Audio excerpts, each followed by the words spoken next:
غزل امیر مینائی کی ہے۔ امیر مینائی کی پیدائش کنفرم تو نہیں ہے، کچھ لوگ کہتے ہیں 21 فروری 1829 اور کچھ لوگ کہتے ہیں ان کی پیدائش جو 1828 کو ہوئی ہے۔ وفات جو ہے 13 اکتوبر 1900 کو ہوئی ہے۔ امیر مینائی جو ایک صوفی شاعر تھے۔ غزل نمبر 1، شعر نمبر 1۔ حسن مطلق کا عدل کے دن سے میں دیوانہ تھا، لامکا کہتے ہیں جس کو میرا کاشانہ تھا۔ تشریح: امیر مینائی کہتے ہیں کہ دنیا میں آمد سے قبل، یعنی دنیا میں جب انسان نہیں آیا تھا، آمد آنے سے قبل، قبل مانے پہلے، یعنی امیر مینائی کہنا چاہتے ہیں کہ غزل میں کہ دنیا میں جب انسان آیا ہی نہیں تھا، اس کی آمد سے قبل، دنیا میں آنے سے قبل یعنی جب دنیا میں انسان نہیں آیا تھا، عالم قدس میں ہمارا مکان تھا، یعنی آسمان پر یا یوم آخرت میں، یعنی دنیا میں جب انسان پیدا ہی نہیں ہوا تو اس سے پہلے انسان جو ہے اللہ پاک کے گھر رہتا تھا، اور ہم اس دنیا کے آغاز سے ہی اپنے مالک حقیقی کے عاشق و دلدادہ تھے۔ کہنے کا مطلب یہ کہ جب دنیا میں انسان کا وجود ہی نہیں تھا، اس وقت انسان جو اللہ تعالیٰ سے عشق کرتا تھا، اس کا شیدائی تھا اپنے مالک حقیقی کا۔ مالک حقیقی یعنی اپنا رب اللہ، یعنی دنیا کے آغاز سے قبل، یعنی دنیا کا جب وجود ہی نہیں ہوا تھا، دنیا بنی ہی نہیں تھی، اس وقت انسان جو ہے اپنے مالک حقیقی کا عاشق تھا، دلدادہ تھا، شیدائی تھا۔ مطلب دنیا جب سے وجود میں آئی ہے تب سے حسن مطلق محبوب حقیقی یعنی خدا تعالیٰ کا دیوانہ انسان ہے۔ یعنی پہلے ہی جب دنیا وجود میں آئی تھی، اللہ تعالیٰ سے سب لوگ شدید عشق کرتے تھے، اس سے محبت کرتے تھے، رب سے ملنے کے لیے وہ دیوانہ ہو رہا تھا، یعنی جو لوگ اللہ سے محبت کرتے تھے اور رب کا دیدار بھی کرنا چاہتے تھے، اس کی تلاش و جستجو میں مارا پھر رہا تھا۔ اس طرح سے ساری دنیا اس کا کاشانہ بن گئی، یعنی لوگ آج بھی دنیا میں جو لوگ اللہ سے عشق کرتے ہیں وہ دنیا سے محبت نہیں کرتے ہیں، وہ صرف اللہ سے، اللہ حقیقی اپنے مالک حقیقی سے کے ہی وہ شیدائی ہوتے ہیں، انہیں سے عشق کرتے ہیں۔ اسی وجہ سے ان کی دنیا پوری کاشانہ کا مطلب ہوتا ہے گھر، یعنی جس طرح سے حسن مطلق لا مکان ہے، یعنی ہمارے رب کا کوئی مکان نہیں، وہ کیا ہے، ہر جگہ موجود ہے۔ ہمارا رب تو شہرک سے بھی زیادہ قریب ہے۔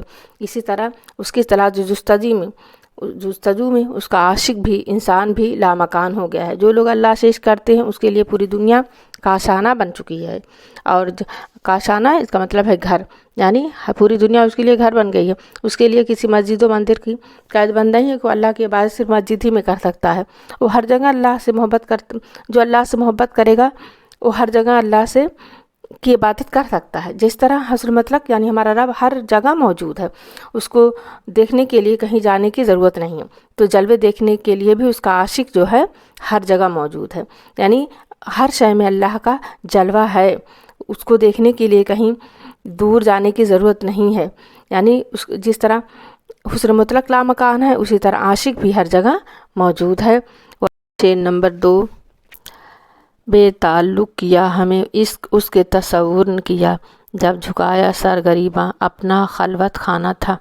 تشریح: امیر مینائی شعر میں کہہ رہے ہیں کہ ہمیں اپنے محبوب سے عشق ہو گیا، یعنی ہمیں اپنے محبوب سے اس قدر محبت ہو گئی ہے جس کے سبب یعنی وجہ ہمیں دنیا میں جتنی بھی شکلیں ہیں کچھ بھی پسند نہیں آ رہی ہیں۔ یعنی اس شعر میں شاعر کہہ رہا ہے کہ ہمیں اپنے محبوب سے بہت شدید عشق ہو گیا ہے، بہت زیادہ محبت ہو گئی ہے، جس کی وجہ سے ہمیں دنیا میں کوئی بھی شکل پسند نہیں آتی۔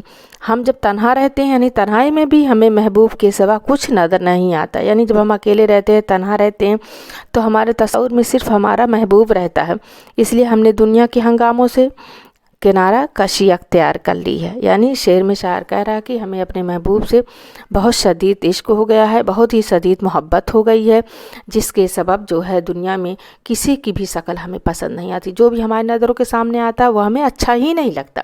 یہاں تک کہ ہم بھیڑ میں بھی ہماری وہی حالت ہے، اور ہم جب تنہا ہوتے ہیں، اکیلے ہوتے ہیں تو ہماری نظروں کے سامنے صرف ہمارے محبوب کی ہی نظر دکھائی دیتی ہے۔ محبوب کے سوا ہمیں اپنی آنکھوں کے سامنے کوئی بھی دکھائی نہیں دیتا، یعنی کسی کی نظر ہمیں ہمارے سامنے آتی ہی نہیں، ہم جس طرف دیکھتے ہیں صرف ہمیں اپنا محبوب ہی نظر آ رہا ہے۔ محبوب کی شکل جو ہے ہمارے دل دماغ میں اتنی بری طرح سے بس چکی ہے کہ ہمیں کوئی اچھا ہی نہیں لگا، اسی لیے ہم جو ہے ہنگاموں سے ہم نے قطع تعلق کر لیا ہے، یعنی ہم منقطع کر لیا، یعنی جہاں بہت سارے لوگ اکٹھا ہوتے ہیں ہم ان سے تنہائی اختیار کر لیں۔ قطع معنی کاٹنا ہوتا ہے، یعنی الگ کرنا، یعنی ان سے سب سے ہم نے تعلق منقطع ہی کر لیا ہے، کیونکہ میرے محبوب کی تصویر میرے دل میں موجود ہے۔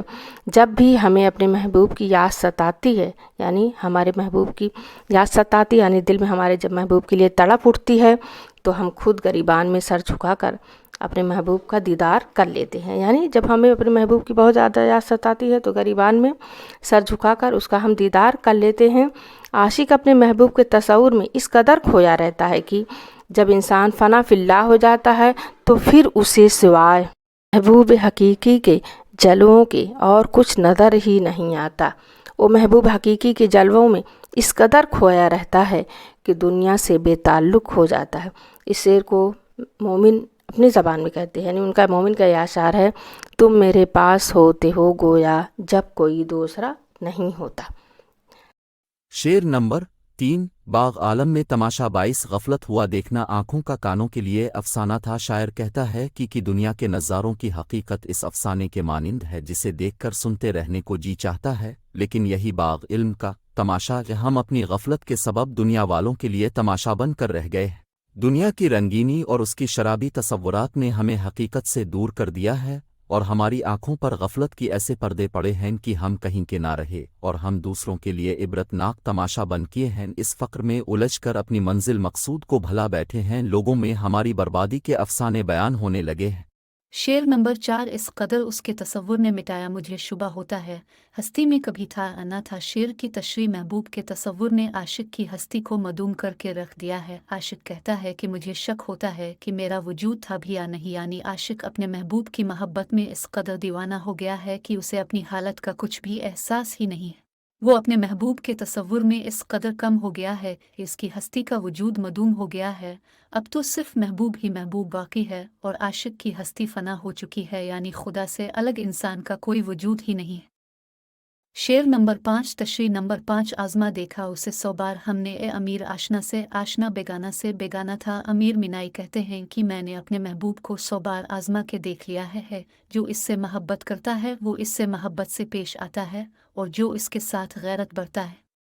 قرآن کریم میں خدا یوں مخاطب ہے کہ میرے ہو جاؤ تو میں تمہارا ہو جاؤں گا، یعنی تم مجھ سے محبت کرو گے تو میں تم سے محبت کروں گا۔